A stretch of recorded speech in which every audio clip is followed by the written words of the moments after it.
So my system set up to welcome back to ENTP Life. Just trying to sort out what I have going on. This is uh, more or less my new setup where I will be producing more content daily while I'm in the United States. And of course, while I'm in Medellin, Colombia, I have my other full setup over there. So I'm going to be putting out way more content across a few of my different channels just because I feel that I'm not producing enough. And if I have an efficient setup, I should be able to put out way more content. Now, for those of you who are coming to this channel for the first time, I am set on living globally and teaching other people how to do so.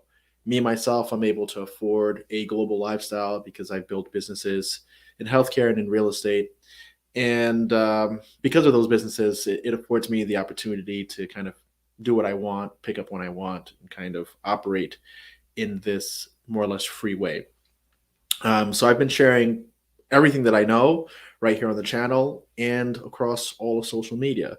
So this stream is actually broadcasting in 4 locations. I have it on my YouTube channel, which is ENTP Life. I have it broadcasting on my LinkedIn. I'm trying to try to create content on LinkedIn, which is something newer for me.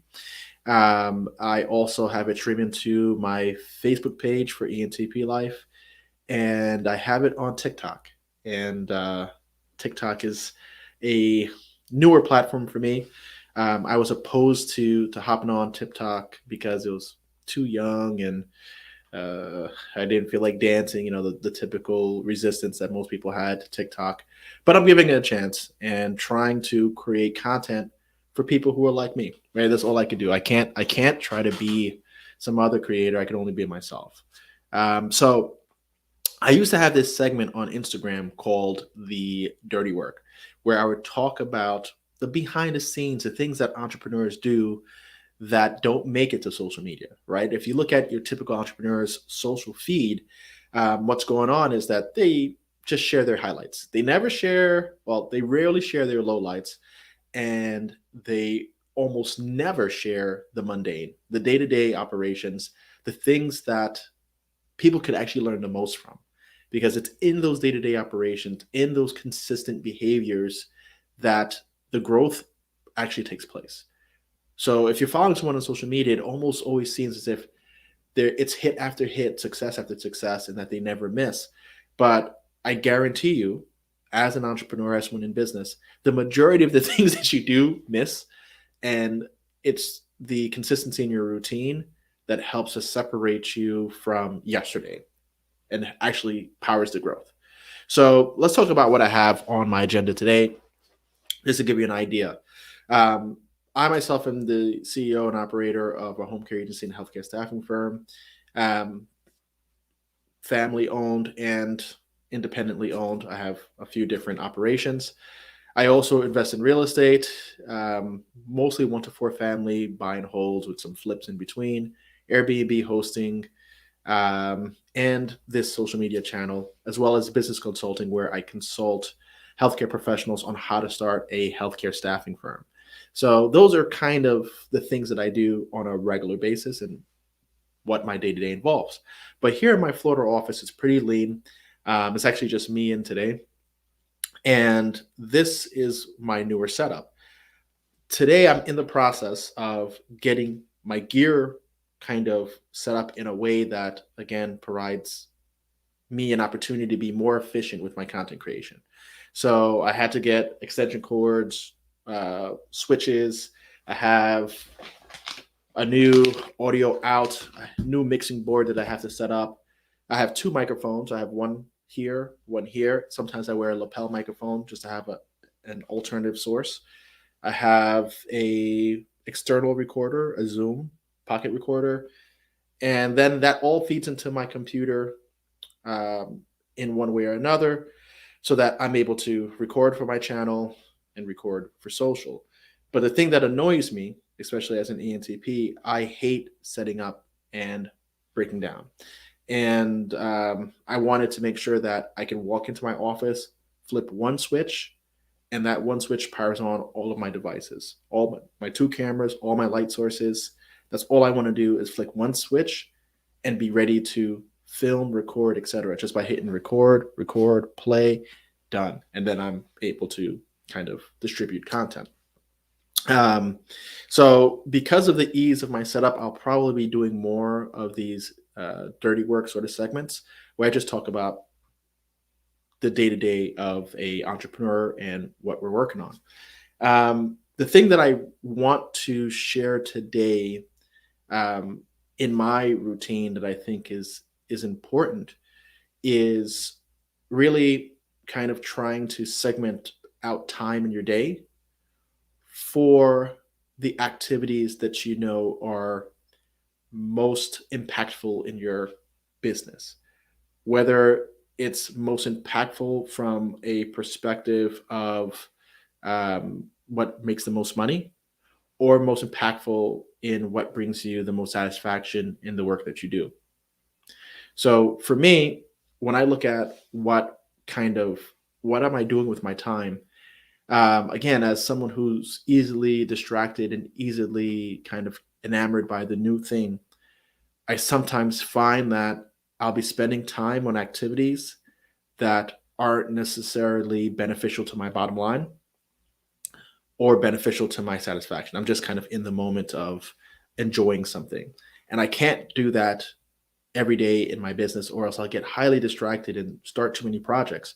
So, my overall advice to my fellow ENTPs and also to any entrepreneur out there is really try to understand what are the key drivers of revenue and joy within your company.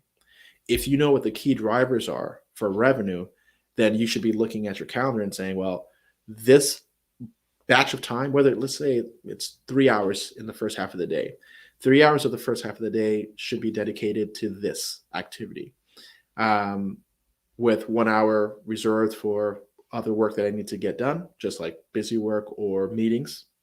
Then you take your break. And then the next 4 hours should be focused on the things that you absolutely enjoy in your business, so that you're splitting your time between doing things that obviously keep you excited and keep you motivated in your business, while doing the things that absolutely make the most sense for your business's development and growth. For me, in looking at what I've been doing overall, a lot of the home healthcare work, a lot of the healthcare work in general really drains me. I've been doing it for 26 years now. It's kind of old to me. What I do enjoy is teaching, and what I do enjoy is really working with entrepreneurs who are looking to get into these businesses, because I remember those exciting times of just getting started, getting the first check, placing my first person, etc. Those moments, you know, placing employee number 1,500 doesn't make a difference to me. It's like whatever. But I remember what it felt like to get my first contract, to get my first patient, to get my first placement. Those things are memories that I'll never forget, and I want to be part of other people's kind of journey and memory. So in looking at that, I say, okay, so what also makes me the most money, and what sort of activities generate a good amount of cash for the time invested? And it's also content creation. Um, I didn't realize how lucrative the content creation would be and the exchange of knowledge would be versus the time placed. And when I look at how much time is going into operating the healthcare businesses on a day to day basis versus the yield on that time, I started to realize that the yield on my time on social is far better than the yield on my time operating. Um, and realizing that allowed me to shift a little bit and say, well, I might as well dial up what I do on social because of its perpetual value, and because of its ability um, to be a driver for other avenues of my business, whether it's software sales, whether it's the consulting arm of our business, whether it's attracting talent to work within my companies. 1 hour of social media time can produce several new customers with a lifetime value of over $50,000.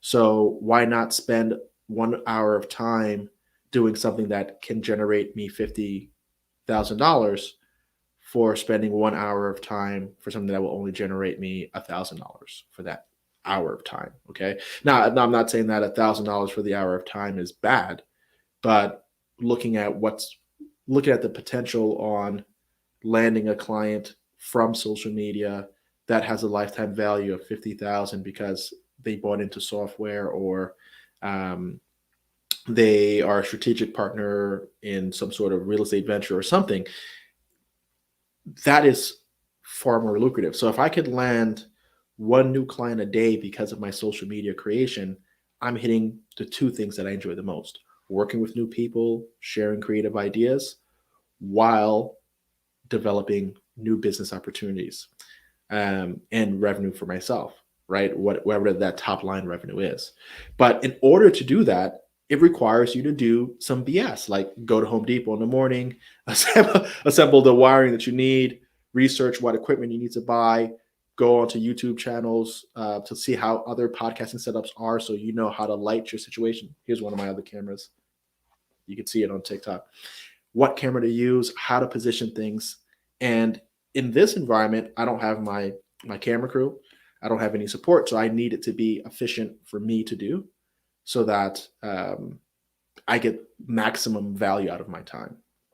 So, just for all you entrepreneurs out there, the thing that I want you to take away before we close out is split your day so that your activities are concentrated on the most lucrative actions in your company and the most fulfilling. If you do that, you should be pretty balanced and able to move forward in a way that allows your business to grow without burning you out and causing you to lose interest in your business. Most businesses fail for that reason, because the owner and operator has lost interest in doing the things that are going to make them money, or they're distracted doing other things, or they're not really in love with what they're doing. So when they come across hardship, they just quit or push back and don't do the necessary homework, the necessary personality development to go forward and actually find the solution to whatever the problem is in their business that allows their business to prosper. I'm going to just turn over for some quick questions, answer what I can between YouTube and TikTok. If there's anything happening in TikTok, there's 2 people, 1 person watching. Welcome, and 0. they just come in and come out. I guess because I'm not wearing a bikini. Okay. Good morning, Jeffrey from the DMV. The dirty work is back temporarily. We'll see. Want to get this B&B started. Okay. I want to get this B&B setup started for my kids. Guess I'm attempting the dirty work. You want to get a bread and breakfast started for your kids? Why your kids? If you're still here, why are you setting up a B&B for your kids? Why aren't they setting it up for themselves if that's what they want? Alex Casanova, Googling, ... ENTP. 50% of our time is spent Googling something. Larry Jennings. Alex, man, what's going on, man? How you been? How's the family doing? Haven't heard from you, but I'll reach out via email and we can catch up. Larry Jernigan. Larry Jernigan. Okay, hopefully I didn't butcher that. Hey, Carl, are you in Musamuli? No, I'm in Fort Lauderdale, Florida. I left Musameli August 10th. That's another thing. You guys need to realize that everything that I film is on some level of delay other than these lives.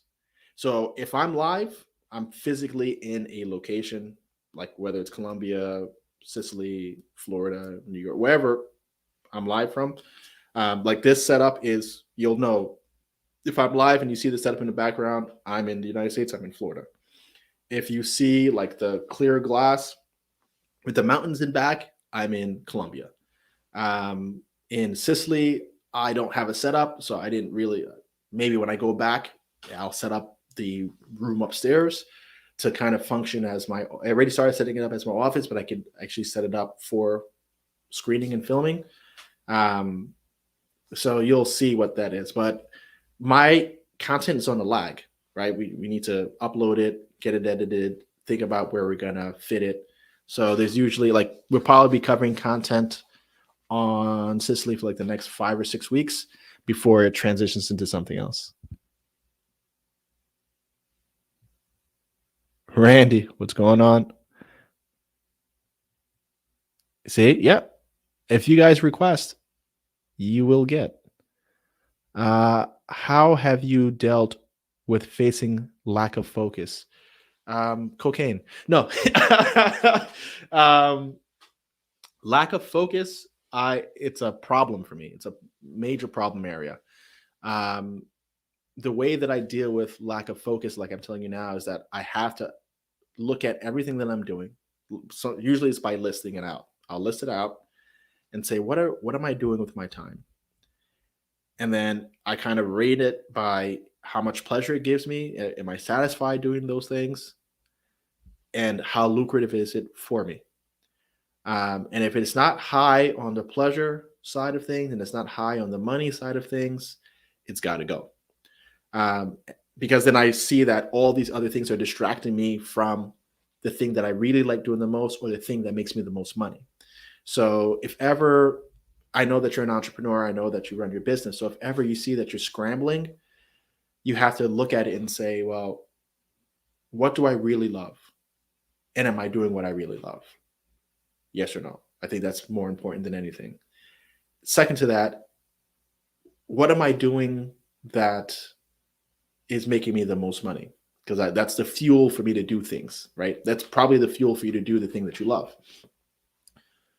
You focus on those things, and then anything else is kind of noise. So you could strip those back and say, hey, whenever time frees up, or I'm going to budget, 1 day a week or one afternoon outside of the operational hours required for this, then you set that aside, and everything else, you got to just cut it.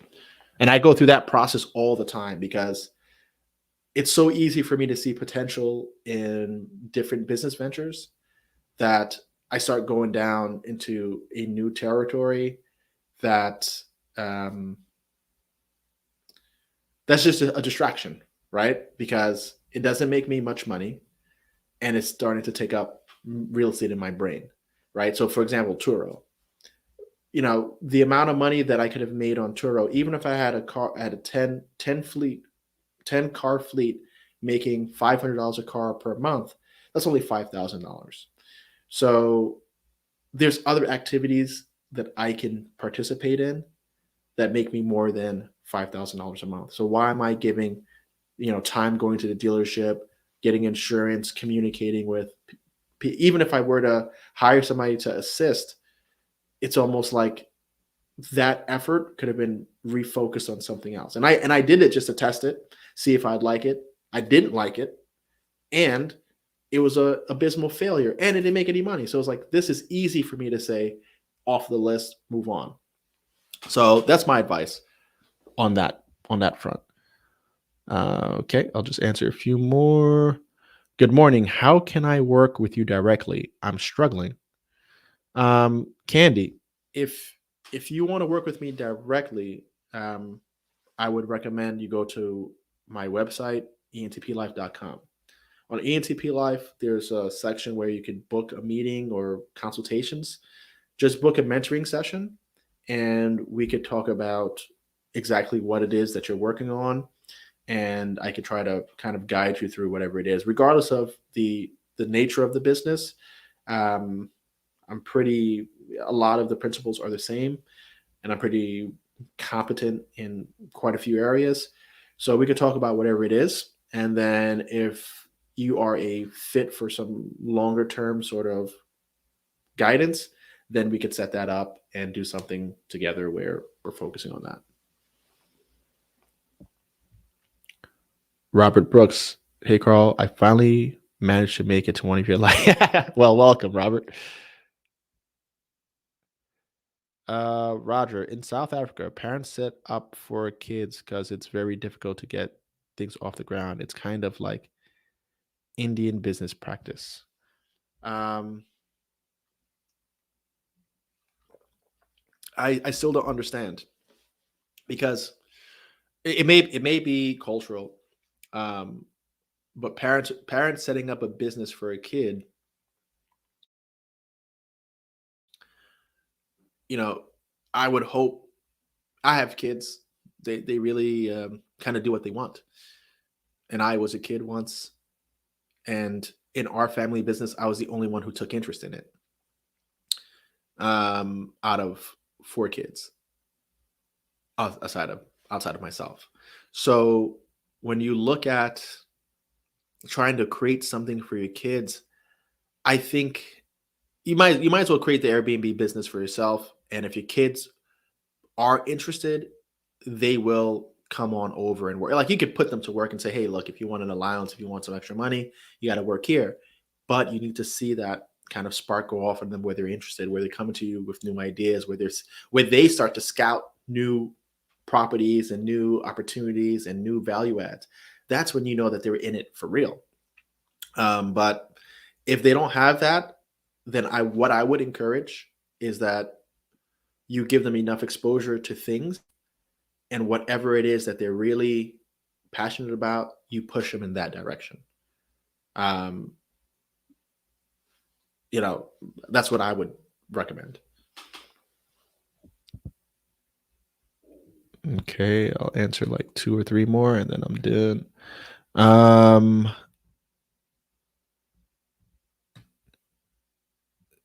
Sergio, how do I juggle kids and work? Do you sleep? Yeah, I sleep about a good 6 to 8 hours a day, depending on what time I get to bed. Ideally, I'd like to be in bed by 9 p.m., 9:30, and up at 5, or 10 to 6. That's pretty good for me. Uh, I really don't do anything late night, so I don't need to be up, past 10 p.m. I watch Game of Thrones at 9, and there's nothing else to keep me awake after that other than doing more work. But with the kids, I feel like I'll say it a million times. I wish I could be more present and a better dad. But I'm addicted to his work stuff, so I'm not as present and as good as I'd like to be. Um, my wife is more present with the kids than I am, and kind of fills that gap. I try to fill in with like excitement and highlights, not so much the routines there. That's my own, kind of weakness. I make money. I try to provide the things that they need, and I try to provide them with very rich experiences to kind of shape their identities. Um, but I have to say that I am guilty that I feel I don't do enough with them. But I think you have to manage things and make whatever is your priority.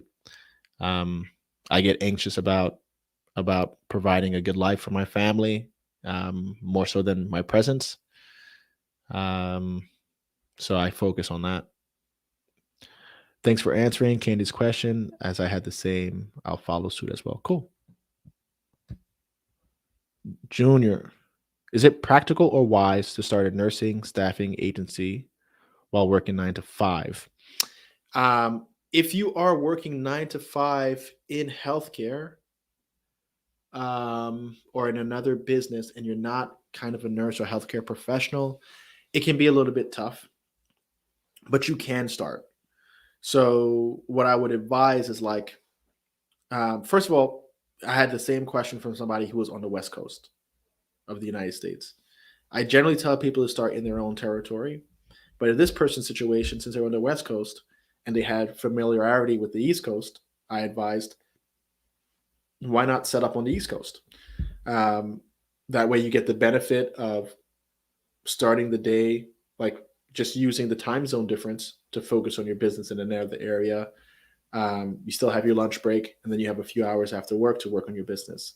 So if you start by just saying, hey, you know what, I'm going to allocate 3 hours a day pre, post, and 1 hour in my lunch break or whatever to work on this business, eventually you'll start making some traction. It's not going to be as much traction as somebody who's working 9 to 5 on their business, but you're going to make some. Utilize your weekends, utilize your evenings to interview and meet with potential employees. Utilize your lunch break and your before the workday to prospect and to reach out to potential contracts. I think it's doable.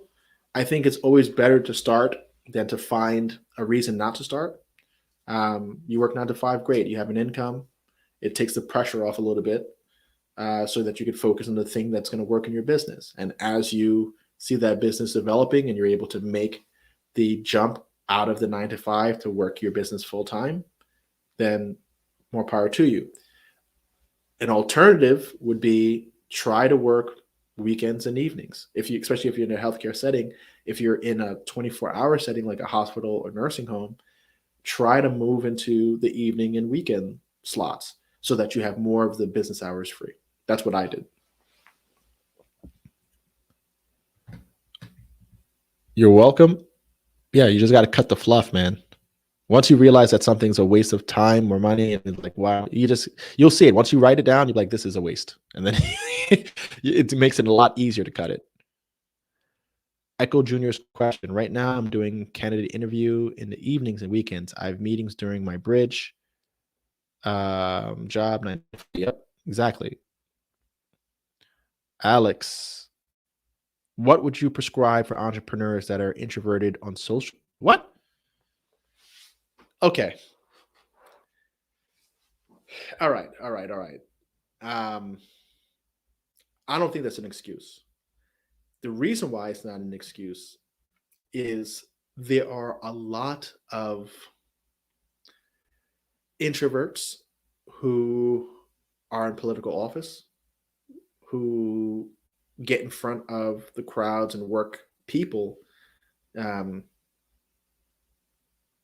in spite of being introverted. So, not in spite, in light of being introverted. Sorry, misspoke. So, if you are an entrepreneur and an introvert, I personally think it's going to be rather easy to start developing your social media presence because you have control over what you project, right? You may be an introvert that in a public setting, you might kind of be on the perimeter, kind of outside looking in, listening, observing. That's going to serve you very well when it's time for you to potentially review your insights and analytics to realize what's working, what's not, to plan and focus. That might actually be to your advantage. But since you have control over the content creation process, just like you have the control over making music, you can sit, work, and express yourself in the way that you are comfortable. Okay? It doesn't necessarily mean that you need to be a podcast host or on video. Maybe picture is your format, written word is your format, film is your format, where other people are kind of sharing their, input and their ideas. So I would say you have so much kind of creative range and freedom to create within the parameters of yourself, and then you could always stretch yourself a bit, right? So if you feel that you're not so comfortable with speaking, believe me, the more you speak publicly, the more natural it becomes, the more confident you get with it. And it may not be your nature, but you'll get better. Look at swimming, for instance. We're not really made to be swimming as humans, but if you get into water, you learn to float, you learn to propel yourself, you get more and more efficient, you get better at it. Okay. You'll never swim like a dolphin, but you'd swim better than you did before. So I would just say get started and then start feeling out what medium works the best for you and then expand on that.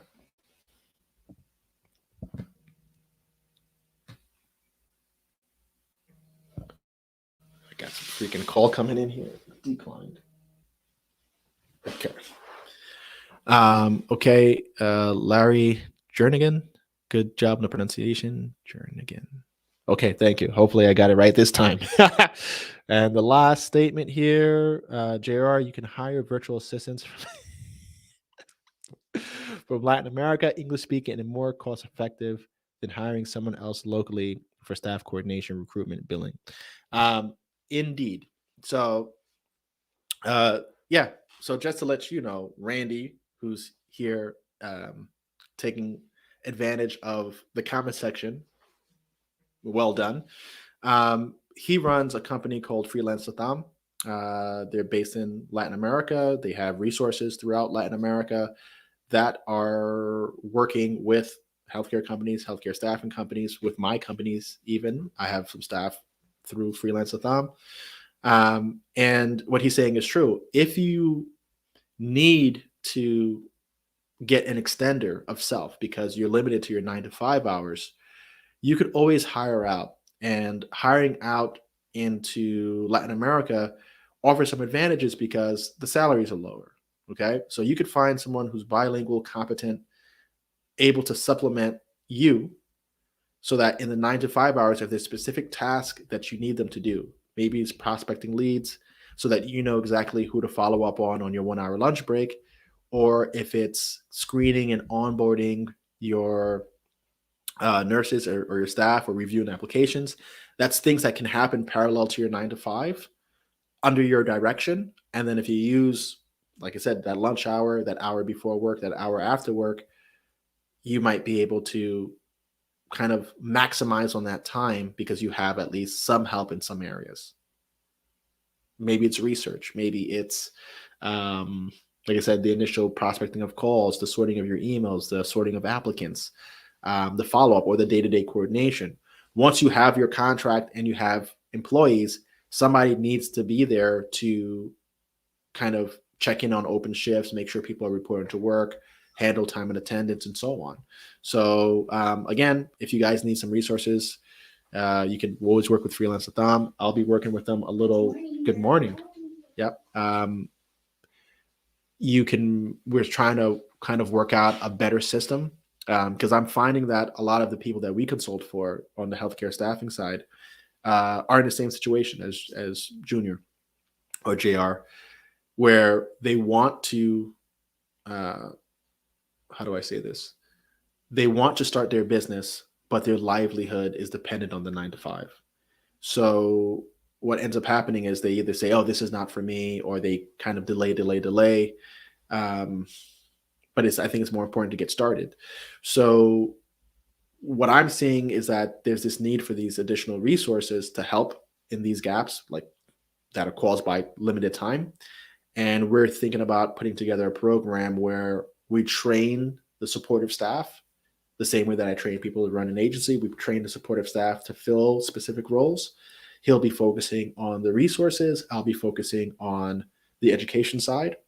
And hopefully at some point we'll be able to bring pre-trained, prepared resources to market that will help these staffing agencies and home care agencies manage their day-to-day better and potentially grow. So thanks for putting that out there, Randy. And till the next time, take care.